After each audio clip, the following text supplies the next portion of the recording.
Welcome to my channel mga kananay. As usual, ako po ang forerunner para sa pagbili ng mga pangailangan dito sa bahay, bili ng ulam. Ang kailangan dito sa bahay ay ako yung bumili. Galing po ako ng paliki at hindi na po ako nagdala ng cellphone pang video. Yan po, dito na lang po. Ito po ang binili ko po. 1 kilong rongbring. Saka bumili po ako ng mantika. Saka glutinous rice dahil mamaya po ay gawa po ako ng pilipit. Yan. Ang gawa ko po mga kananay ay budget lang. Ito po. Bumili ako ng cornstarch. Saka yung isang buko na sinayod. Yan. Bumili po ako ng mga ingredients sa pagluto ng isda. Yan. Sitaw, bukas sa karne. Ang taas po dito ng kamatis. Tig-10 po ang isa. Ito po. Ang kamatis. Tsaka luya. Yan. At saka nagbili po rin ako ng bawang at sibuyas. Yan po. Yan.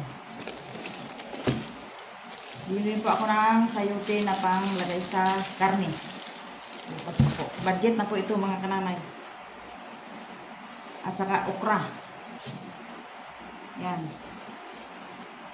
Yun po. Nagbili po ako ng kalahating galunggong o pulang buntot. Ito po ay paksiwin lang namin para tipid. Ayan. Ito po mga kananay ang aking nabili lahat. Kilinis po tayo ng isda. Itong isda na ito mga kananay ay tawag dito sa amin ay pulang buntot. Yan. Ang kalahating kilo po ay 140 ang isang 280 ang kilo at saka 140 ang kalahati. Ito po mga kananay. Linisan ko na po. Napakamahal talaga mga kananay ang paninda dito sa syudad.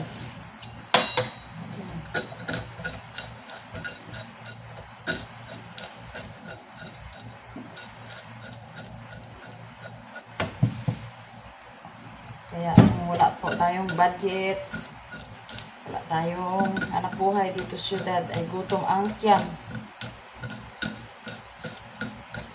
Kaya nga po ay kailangan ang tao ay may hanap buhay araw-araw para kumain. Maayos ang pagkain. Pero wala kang kita na po mga kananay. Nga ang tiyan. Ito ang aking paksiwin na isda. Halo-halo po. Nilagyan ko po ng talong, kamatis at lahat po ng ingredients para lumasa. At binilang ko po ito ng yung tuyo na kamyas. Yan, mga kananay. Kaya, ito po. Kain po tayo mga kananay. Ang ulam ko po ay paksiw na isda. Yun. At saka, panglaban sa pipino.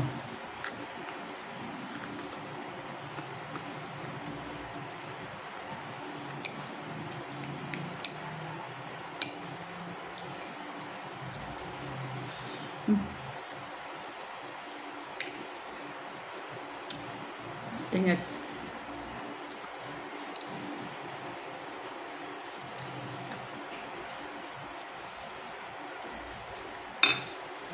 Merienda time na.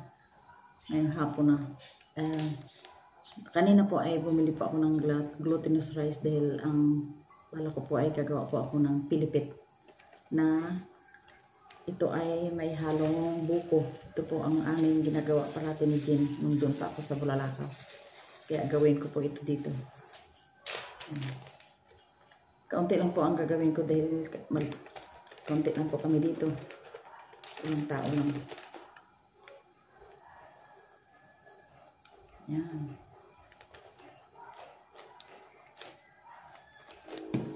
May halo na po siyang buko.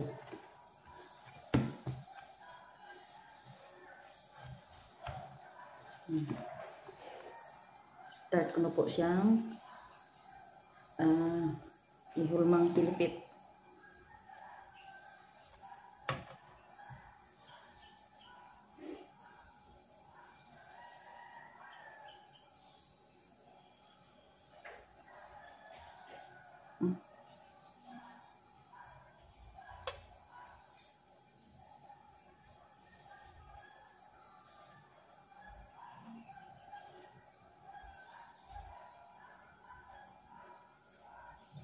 Ba, parang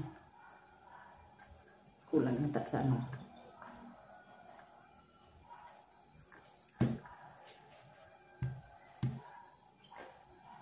Ilagyan po natin yung glutinous rice kasi parang na ano siya ng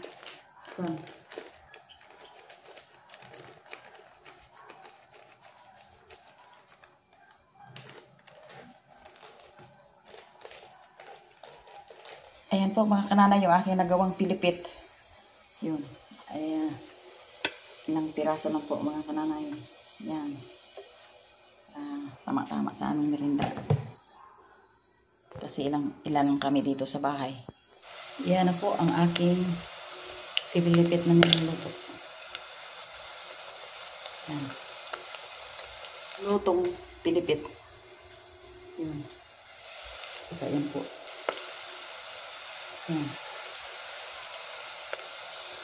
Okay. Nagawa. Ngayon po ay mag-caramelize po ako ng asukal para ilagay po dyan. Ito na po mga kananay yung aking pilipit. Ayan po. Ayan. Simpleng pang merienda lang po.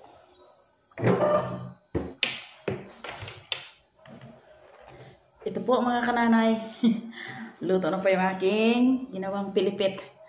Yan nga ang sinasabing pag dito ako sa Kalapan ay aking luto, aking kain, unang kain. Dahil wala pa sila dito yung mag-asawa. Kaya tikman ko po itong aking ginawang pilipit sa aking Jesus name. Amen. Kaya po tayo mga kananay. Tikman ko itong pilipit. Naalala ko po mga kananay nang doon pa po ako sa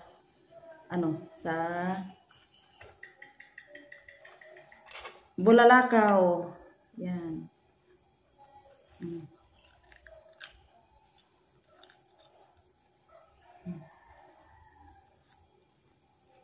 Mer! Mer! Mer! Kain ka. Kain pa, hindi nakatulog si Ray Ray, oh. Kain ka. Kain ka. Pilipit. Bebe. Kain sa pilipit, bebe.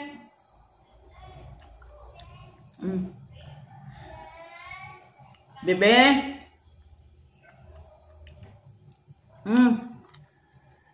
Dik mo yung aking pilipit.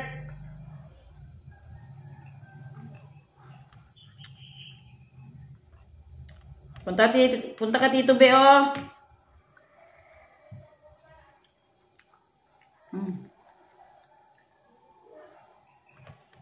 Ay, sarap. Sarap. Matang dalaga nga. Be. Sarap. Wow. Paborito ni Raraya. Yan. Kain ng pipino. Sarap, Ray. Hello. Hello nga, hello. Hello. Hello. Sarap. Pikit nga mata, pikit. Pikit nga mata. Bebe. Masarap. Paborito na yung mga yung mga gulay na Kaya si Ray Ray ay maganda.